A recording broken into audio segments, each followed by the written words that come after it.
我很喜欢就是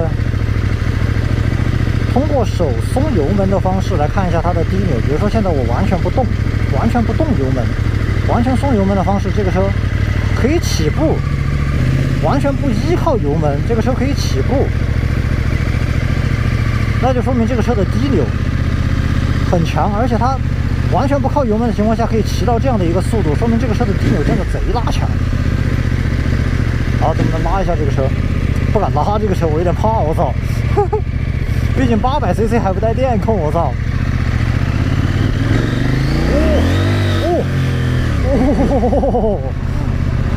我操！我丢你老母！这种拖拽感，我操！真牛逼！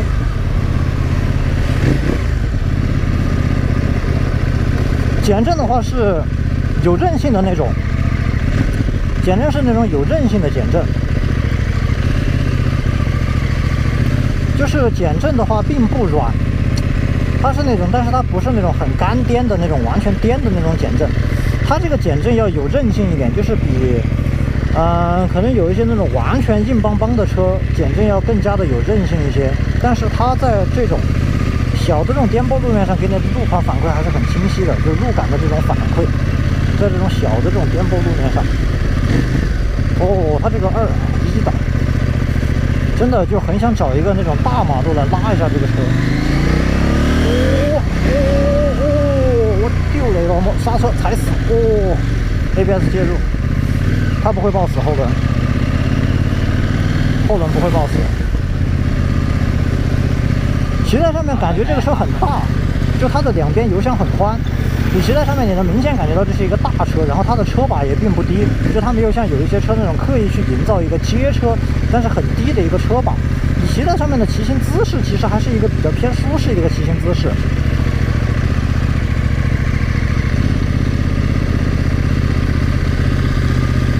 然后的话，它的脚踏，说一下脚踏的位置。脚踏的位置的话，其实也并不算是高，就是在街车里面应该算是稍微有一点点偏后了那么多。脚踏比正常的就是那种街车要偏后了这么多，然后它是有一点往上抬，但是它并不是那种很往后的像增高脚踏一样的那种效果。然后咱们试一下电子快排，2档、3档、4档、降档3档、2档，完全不用离合器的情况下，电子快排还是很顺畅的。这个是双向电子快排，这个车的是，你升档降档都可以。就现在很多电子快排后期加装的这种，它是单向的，只升不降，它只可以升档，它不能降档。丢雷老母，呀！然后像过这种大的，后面的减震有一点颠。就它的后面的减震要更近一些，前减震的话要有韧性一些。在过这种大的，就是像减速带啊这样的时候，前面的减震会更加的有韧性一些。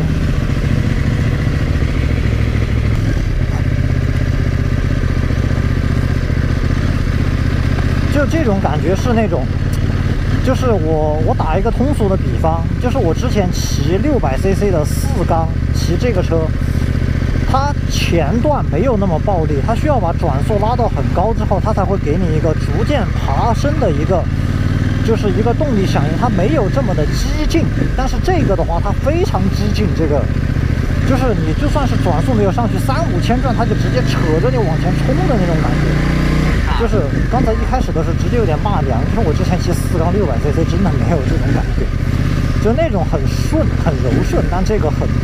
暴躁，这个。拉一拉，爽一爽，1、2、3，我掉了，我操，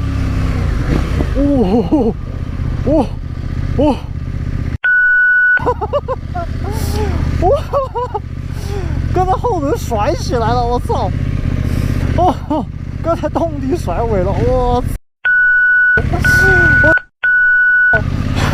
刚才2档动力甩尾，我操！最后总结时间，